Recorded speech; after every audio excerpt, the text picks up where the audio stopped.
Perhatikan, kita akan praktek hukum ikhtisas di sini. Rumus kalau kita ingin berdoa, ini kan rumus umumnya, jadikan ibadah kita semua hanya karena Allah saja, ini kan? Jadikan ibadah kita semua hanya karena Allah saja. Kalau kita lakukan semua ibadah karena Allah, maka Allah akan cepat memberikan apa yang ingin kita harapkan. Contoh, apa bentuk ibadah yang pertama? Contoh pertama, doa. Ya, doa adalah bagian dari ibadah. Dalilnya tadi firman Allah, wa qala rabbukum ud'uni astajib lakum innal ladzina yastakbiruna an ibadati. Ya, Allah berfirman, "Hei, ayo berdoa kepada saya, aku akan jawab." Di setiap kita berdoa, Allah pasti jawab. Sungguh orang-orang sombong itu yang enggak mau berdoa kepadaku. Doa di situ disebut dengan ibadah. Yastakbiruna an ibadati. Nah, sekarang fokus baik-baik. Ya Allah, saya ingin berdoa kepadamu. Ingin ibadah.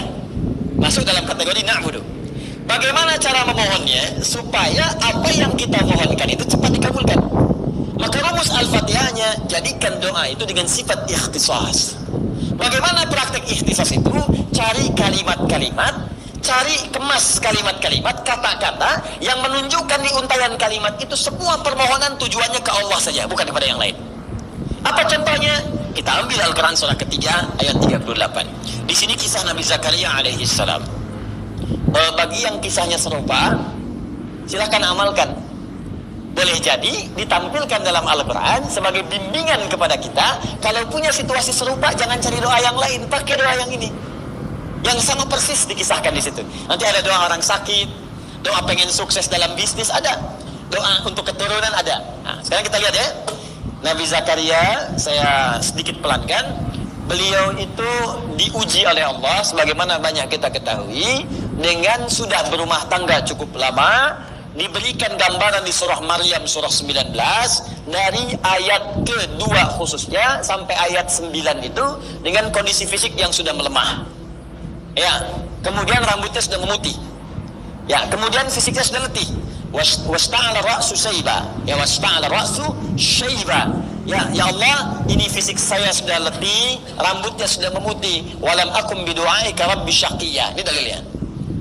Kaf ha ya ain sad. Dzikru rahmati rabbika 'abdahu Zakaria. Kata Allah, hei kalian semua, ingat baik-baik, perhatikan ayat ini, perhatikan surat ini. Aku akan sebutkan kepada kalian sebagian dari rahmatku kepada hambaku, namanya Zakaria. Idnada rabbahu, ketika ia bermohon berdoa kepadaku, kepada Allah, kepada Rabbnya. Ya, Rabbi anni massaniya idnada rabbahu anni, ketika ia bermohon kepada Rabbnya, perhatikan kalimatnya. Ya Allah, aku sudah letih, fisikku letih, rambutku sudah memutih. Apa kaitan dengan dalil doanya?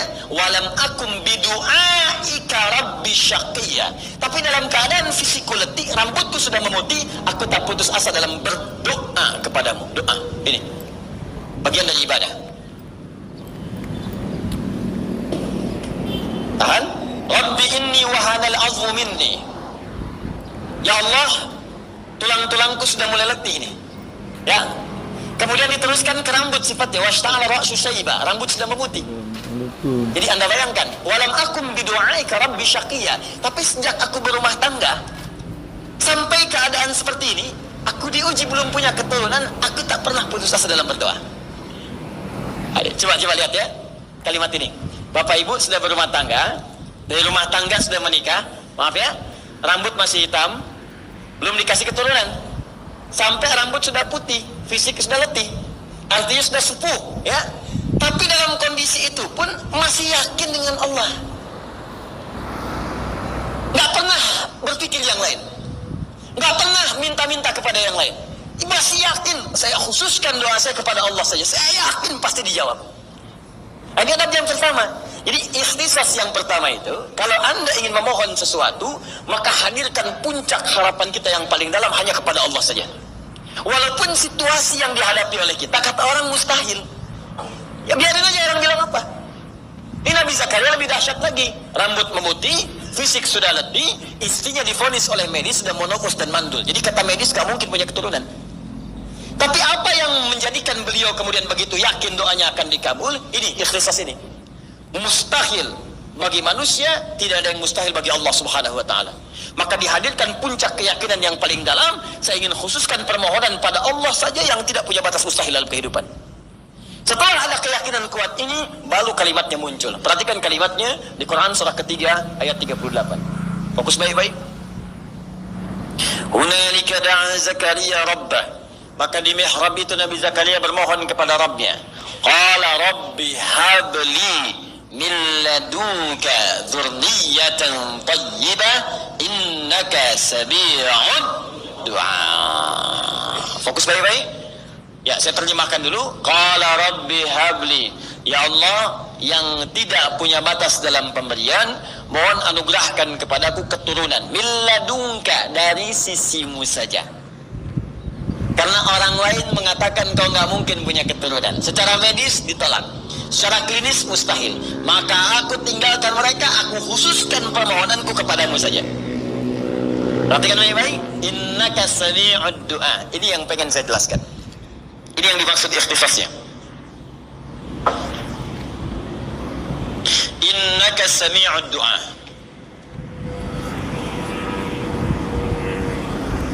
Innaka sami'ud du'a. Apa ini Pak Bu ya? Saya kotakin ya. Innaka sami'ud du'a. Perhatikan bagaimana cara menerjemahkan kalimat ini dengan kalimat yang sangat indah. Terjemahan yang sangat menyentuh. Ini kalau orang baca bahasa dengan orang Arab, baca kalimat seperti ini dalam sekali maknanya. Bapak Ibu sekalian, perhatikan baik-baik. Pertama, di sini digunakan penguat nun taukid. Inna. Harfu nasbin wa taukidin tansibul isma wa tarfa'ul khabar. Harfu nasbin, huruf yang menasabkan. Kalau di ilmu nahwu menasabkan kalimat setelahnya menjadi fathah. Tapi kalau di ilmu lughah, ini bukan sekedar menasabkan, menjadikan harokat setelahnya fathah. Misal, inna setelahnya ada masjid, harokat di ujungnya fathah. Innal masjidah, pasti a, fathah, fathah, fathah. Itu nahwu. Tapi kalau ngaji ilmu lughah, nasbin itu artinya menguatkan, menancapkan sesuatu kepada jiwa. Orang Arab mengatakan nasabar rajulu asahu alal ardi. Seorang lelaki menancapkan tongkatnya ke bumi begini. Tancap, kuat. Sehingga tak goyah. Nah, kalau kalimat menggunakan inna, itu artinya kita ingin mengungkapkan sesuatu dengan kuat. Saking kuatnya kita tancapkan keyakinan dalam hati kita.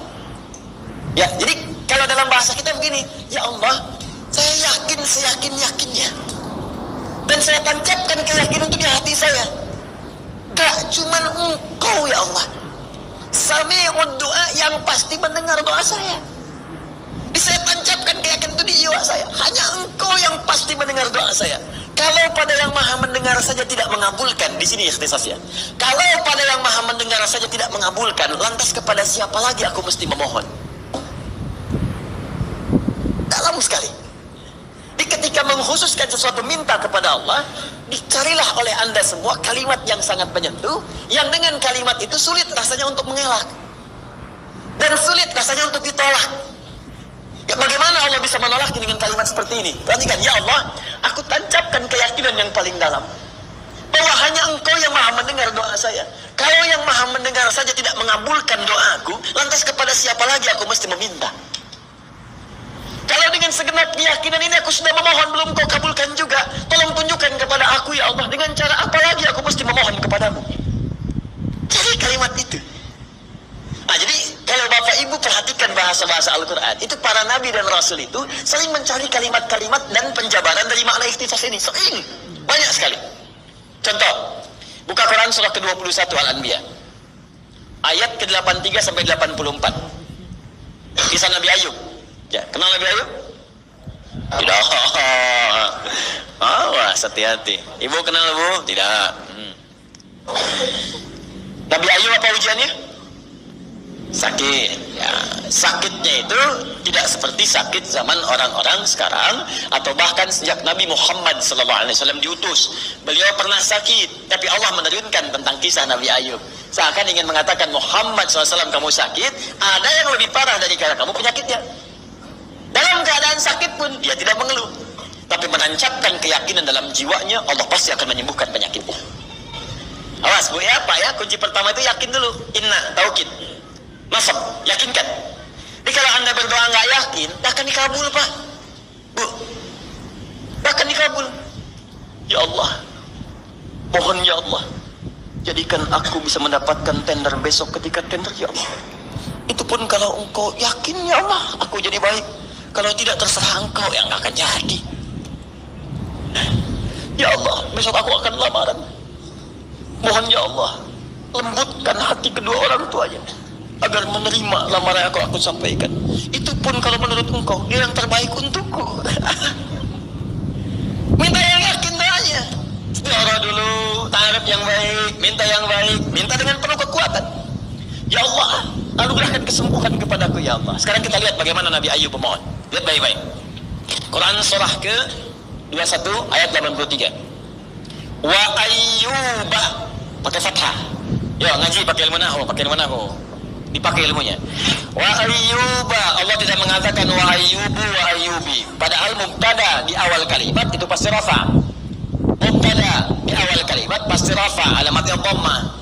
Tapi karena apa? Orang berkata, Ustaz ini apa? Baunya ikut kepada huruf sebelumnya, makanya fathah. Bukan seperti itu juga. Kalau kita pakai ilmu lughahnya, apalagi lughatul Quran, wa ayyuba, fathah itu sesuatu yang terbuka. Kalau ada informasi dibuka oleh Allah menggunakan fathah, maka cara menerjemahkannya adalah wa ayyuba, dan sekarang aku akan buka kisah Ayub alaihi salam.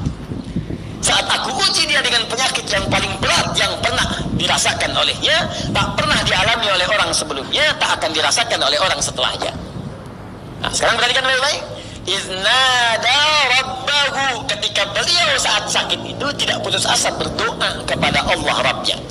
Doa sakit nih Bu, Pak. Awas, hati-hati, fokus. Anni massani yadurru wa anta arhamur rahimin. Ya Allah, penyakit itu telah mulai melukaiku, maksudnya mengganggu aku untuk memaksimalkan ibadah kepadamu. Oh, indah. Nih kaidah yang ketiga. Satu, yakin. Ingat kan? Sudah tadi ya? Kalau berdoa mesti yakin. Dua, cari kalimat yang indah, yang menyentuh, yang seakan-akan kalau disampaikan gak ada peluang untuk ditolak. Yang ketiga, lihat sini. Niatkan apa yang kita mohonkan untuk menguatkan ibadah kita kepada Allah. Kaidah ketiga. Niatkan apa yang kita mohonkan untuk menguatkan ibadah kita kepada Allah, maka ini akan cepat dijawab. Perhatikan kata Nabi Ayub, Rabbi, awas, idnada rabbahu anni massani yadurru wa anta arhamur rahimin. Ya Allah, penyakit ini sudah mengganggu saya untuk bisa beribadah dengan sempurna kepadamu. Ini Nabi Ayub itu ketika diuji dengan penyakit, ada yang mengatakan 20 tahun, ada yang mengatakan lebih dari itu, ada yang mengatakan 17 tahun. Istrinya berkata, Bapak itu kan Nabi, Bapak itu Rasul, minta sama Allah supaya disembuhkan. Ditanya sama Ayub pada istrinya, kata Nabi Ayub, berapa lama kita kaya? 20 tahun. Berapa lama kita kemudian bahagia? 20 tahun. Berapa lama kita sehat? 20 tahun kurang lebih. Sekarang berapa lama saya diuji dengan penyakit ini? 7 tahun. Ada jawaban 5 tahun. Kata Ayub alaihissalam, nanti aja. Kalau sakitnya, ujiannya sama-sama dengan sehat, sama lamanya, sama-sama 20 tahun. Nanti aja kalau ujian miskin kita sama-sama dengan kaya kita 20 tahun. Kita diuji kaya 20 tahun santai aja. Kenapa baru diuji miskin 7 tahun sudah mengeluh? Bukankah dua-duanya sama datang dari Allah? Nanti kalau ujian kemiskinan kita sama dengan kaya kita jumlahnya 20 tahun, baru aku memohon kepada Allah. Malu rasanya dikasih kaya 20 tahun kita biasa-biasa, dikasih miskin baru 7 tahun sudah mengeluh. Aku malu kepada Allah. Ayub ahli surga, teman-teman. Nabi Rasul dikasih miskin 7 tahun tidak mengeluh. Antum Nabi bukan, Rasul bukan. Baru gagal proyek sekali saja sehari dan hidup tuh masih cukup, masih sudah miskin status. Apakah engkau sudah tidak menyayangiku lagi ya Allah?